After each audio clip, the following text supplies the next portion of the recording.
Las mujeres también sufren. A pesar de tener grandes oportunidades, el alcohol casi terminó con su vida. Pionera en Alcohólicos Anónimos, difundió la palabra entre las mujeres de nuestra etapa primera. ¿Qué estaba diciendo? De lejos, como en un delirio, oí mi propia voz llamando a alguien. Dorotea. Hablando de tiendas de ropa, de trabajos, las palabras se fueron haciendo más claras. El sonido de mi propia voz me asustaba al irse acercando. Y de repente, allí estaba, hablando no sé de qué, con alguien a quien no había visto nunca antes de aquel momento. De golpe, paré de hablar. ¿Dónde me encontraba? Había despertado antes en habitaciones extrañas, completamente vestida, sobre una cama o un sofá. Había despertado en mi propia habitación, dentro o sobre mi propia cama, sin saber qué hora del día era, con miedo a preguntar. Pero esto era diferente. Esta vez parecía estar ya despierta, sentada derecha en una silla grande y cómoda, en el medio de una animada conversación con una mujer joven que no parecía extrañarse de la situación. Ella estaba charlando, cómoda y agradablemente. Aterrorizada, miré a mi alrededor. Estaba en una habitación grande, oscura y amueblada de una manera bastante pobre, la sala de estar de un apartamento en el sótano de la casa. Escalofríos empezaron a recorrer mi espalda. Me empezaron a castañar los dientes, mis manos empezaron a temblar y las metí debajo de mí para evitar que salieran volando. Mi miedo era real, pero no era el responsable de esas violentas reacciones. Yo sabía muy bien lo que eran. Un trago lo arreglaría todo. Debía de haber pasado mucho tiempo desde mi última copa, pero no me atrevía a pedirle una a esta extraña. Tengo que salir de aquí. De cualquier forma, tengo que salir de aquí antes de que se descubra mi abismal ignorancia de cómo llegué aquí y ella se dé cuenta de que yo estoy totalmente loca. Estaba loca. Debía de estarlo. Los temblores empeoraron y yo me miré mi reloj. Las 6 en punto. La última vez que recuerdo mirar la hora era la 1. Había estado sentada cómodamente en un restaurante con Rita, bebiendo mi 6º martini y esperando que el camarero se olvidara de nuestra comida, o por lo menos lo suficiente como para tomarme un par de ellos más. Me había tomado solo 2 con ella, pero había conseguido tomarme 4 en los 15 minutos que la estuve esperando y, naturalmente, los incontados tragos de la botella según me levantaba dolorosamente y me vestía de manera lenta y espasmódica. De hecho, a la 1 me encontraba muy bien, sin sentir dolor alguno. ¿Qué podía haber pasado? Aquello ocurrió en el centro de Nueva York, en la ruidosa calle 42. Esto era obviamente una tranquila zona residencial. ¿Por qué me había traído aquí Dorotea? ¿Quién era esta mujer? ¿Cómo la había conocido? No tenía respuestas y no osaba preguntar. Ella no daba señal de que nada estuviera mal. Pero, ¿qué había estado haciendo en esas 5 horas perdidas? Mi cerebro daba vueltas. Podía haber hecho cosas terribles y ni siquiera lo sabía. De alguna forma, salí de allí y caminé 5 manzanas. No había ningún bar a la vista, pero encontré la estación del metro. El nombre no me era familiar y tuve que preguntar por la línea de Grand Central. Me llevó 3/4 de hora y 2 transbordos llegar ahí, de vuelta en mi punto de partida. Había estado en las remotas zonas de Brooklyn. Esa noche me puse muy borracha, lo cual era normal, pero recordé todo, lo que era muy extraño. Me acordé de estar en lo que mi hermana me aseguró era mi proceso de todas las noches, de tratar de buscar el nombre de Willie Seabrook en la guía de teléfonos. Recordé mi firme decisión de encontrarle y pedirle que me ayudara a entrar en esa casa de recuperación, de la que había escrito. Recordé que aseguraba que iba a hacer algo al respecto, que no podía seguir. Recordé el haber mirado con ansia a la ventana como una solución más fácil, y me estremecía con el recuerdo de esa otra ventana, 3 años antes, y los 6 agonizantes meses en una sala de un hospital en Londres. Recordé cuando llenaba de ginebra la botella del agua oxigenada que guardaba en mi armarito de las medicinas, en caso de que mi hermana descubriera la que escondía debajo del colchón. Y recordé el pavoroso horror de aquella interminable noche en que dormía a ratos y me desperté goteando sudor frío y temblando con una total desesperación, para terminar bebiendo apresuradamente de mi botella y desmayándome de nuevo. «Estás loca, estás loca, estás loca», martillaba mi cerebro en cada rayo de conocimiento, para ahogar el estribillo con un trago. Todo siguió así, hasta que 2 meses más tarde aterricé en un hospital y empezó mi lucha por la vuelta a la normalidad. Había estado así durante más de un año. Tenía 32 años de edad. Cuando miro hacia atrás y veo ese horrible último año de constante beber, me pregunto cómo pude sobrevivir tanto física como mentalmente. Había habido, naturalmente, periodos en los que existía una clara comprensión de lo que había llegado a ser, acompañada por recuerdos de lo que había sido y de lo que había esperado ser. El contraste era bastante impresionante. Sentada en un bar de la Segunda Avenida, aceptando tragos de cualquiera que los ofreciese, después de gastar lo poco que tenía, o sentada en casa sola, con el inevitable vaso en la mano, me ponía a recordar y al hacerlo, bebía más deprisa, buscando caer rápidamente en el olvido.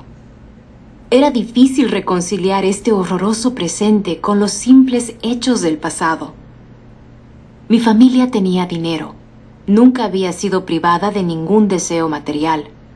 Los mejores internados y una escuela privada de educación social en Europa me había preparado para el convencional papel de debutante y joven matrona. La época en la que crecí, la era de la prohibición, inmortalizada por Scott Fitzgerald y John Held Jr., me había enseñado a ser alegre con los más alegres. Mis propios deseos internos me llevaron a superarles a todos. El año después de mi presentación en la sociedad, me casé. Hasta aquel momento, todo iba bien. Todo de acuerdo al plan indicado, como otros tantos miles. Entonces, la historia empezó a ser la mía propia. Mi marido era alcohólico. Yo solo sentía desprecio por aquellos que no tenían para la bebida la misma asombrosa capacidad que yo. El resultado era inevitable. Mi divorcio coincidió con la bancarrota de mi padre y me puse a trabajar, deshaciéndome de todo tipo de lealtades y responsabilidades hacia cualquiera que no fuera yo misma. Para mí, el trabajo era un medio para llegar al mismo fin, poder hacer aquello que quisiera. Los siguientes 10 años hice solo eso. Buscando más libertad y emoción, me fui a vivir a ultramar. Tenía mi propio negocio, de suficiente éxito como para permitir la mayoría de mis deseos. Conocía a toda la gente que quería conocer. Veía todos los lugares que quería ver. Hacía todas las cosas que quería hacer y era cada vez más desgraciada. Testaruda, obstinada, corría de placer en placer y encontraba que las compensaciones iban disminuyendo hasta desvanecerse.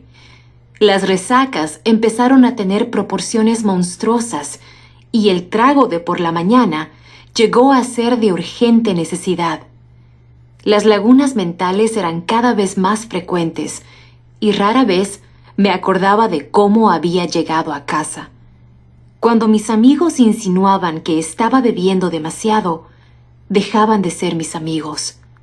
Iba de grupo en grupo, de lugar en lugar, y seguía bebiendo. Con sigilosa insidia, la bebida había llegado a ser más importante que cualquier otra cosa. Ya no me proporcionaba placer, simplemente aliviaba el dolor, pero tenía que tenerla. Era amargamente infeliz. Sin duda, había estado demasiado tiempo en el exilio. Debía volver a América. Lo hice y, para sorpresa mía, mi problema empeoró. Cuando ingresé en un hospital psiquiátrico para un tratamiento intensivo, estaba convencida de que tenía una seria depresión mental. Quería ayuda y traté de cooperar. Al ir progresando el tratamiento, empecé a formarme una idea más clara de mí misma y de ese temperamento que me había causado tantos problemas.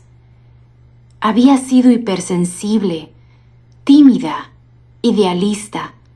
Mi incapacidad para aceptar las duras realidades de la vida me había convertido en una escéptica desilusionada, revestida de una armadura que me protegía contra la incomprensión del mundo. Esa armadura se había convertido en los muros de una prisión, encerrándome en ella con mi miedo y mi soledad. Todo lo que me quedaba era una voluntad de hierro para vivir mi propia vida a pesar del mundo exterior. Y allí me encontraba yo, una mujer aterrorizada por dentro y desafiante por fuera, que necesitaba desesperadamente un apoyo para continuar. El alcohol era ese apoyo, y yo no veía cómo podía vivir sin él. Cuando el doctor me decía que no debía de beber nunca más, no pude permitirme el creerle. Tenía que insistir en mis intentos por enderezarme, tomando los tragos que necesitara, sin que se volvieran en mi contra. Además, ¿cómo podía él entender? No era bebedor, no sabía lo que era necesitar un trago, ni lo que un trago podía hacer por uno en un apuro. Yo quería vivir, no en un desierto, sino en un mundo normal. Y mi idea de un mundo normal era estar rodeada de gente que bebía. Los abstemios no estaban incluidos. Estaba segura de que no podía estar con gente que bebía sin beber. En esto tenía razón. No me sentía a gusto con ningún tipo de persona sin estar bebiendo. Nunca lo había estado. Naturalmente, a pesar de mis buenas intenciones y de mi vida protegida tras de los muros del hospital, me emborraché varias veces y quedé asombrada y muy trastornada. Fue en aquel momento cuando mi doctor me dio el libro Alcohólicos Anónimos para que lo leyera. Los primeros capítulos fueron una revelación para mí. Yo no era la única persona en el mundo que se sentía y comportaba de esa manera. No estaba loca, ni era una depravada. Era una persona enferma. Padecía una enfermedad real que tenía un nombre y unos síntomas, como los de la diabetes o el cáncer. Y una enfermedad era algo respetable, no un estigma moral. Pero entonces encontré un obstáculo. No tragaba la religión, y no me gustaba la mención de Dios o de cualquiera de las otras mayúsculas. Si aquella era la salida, no era para mí. Yo era una intelectual, y necesitaba una respuesta intelectual. no emocional. Así de claro se lo dije a mi doctor. Quería aprender a valerme por mí misma, no cambiar un apoyo por otro, y mucho menos por uno tan intangible y dudoso como aquel era. Así continué varias semanas, abriéndome camino a regañadientes a través del ofensivo libro y sintiéndome cada vez más desesperada. Entonces ocurrió el milagro. A mí, a todo el mundo no le ocurre tan de repente, pero tuve una crisis personal que me llenó de cólera justificada e incontenible.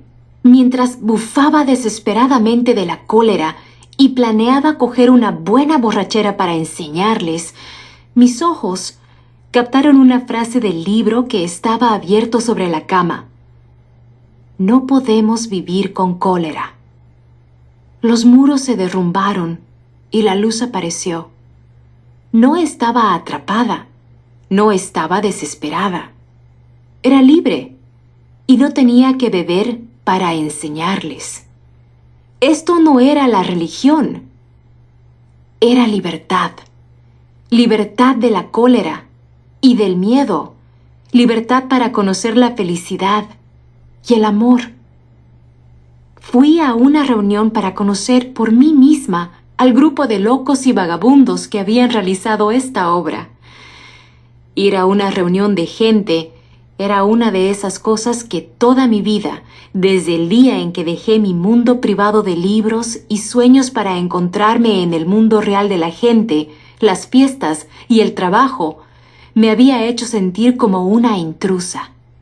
Y para ser parte de ellas, necesitaba el estímulo animador de la bebida. Me fui temblando a una casa en Brooklyn, llena de gente de mi clase.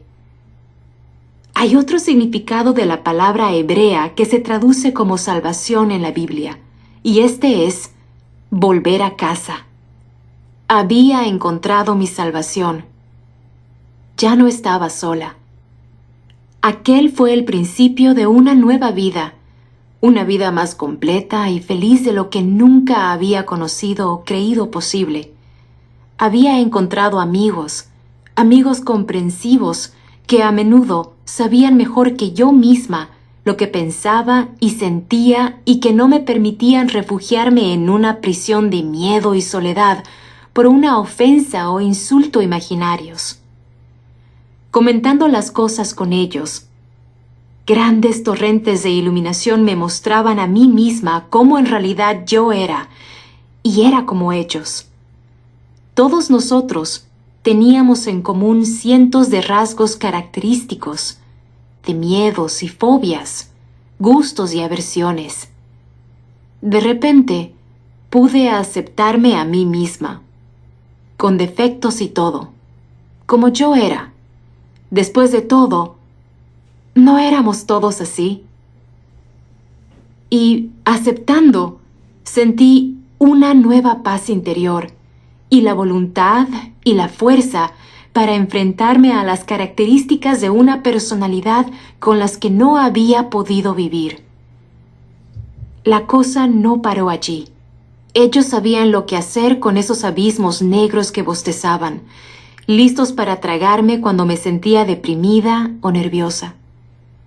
Había un programa concreto, diseñado para asegurarnos a nosotros, los evasivos de siempre, la mayor seguridad interior posible.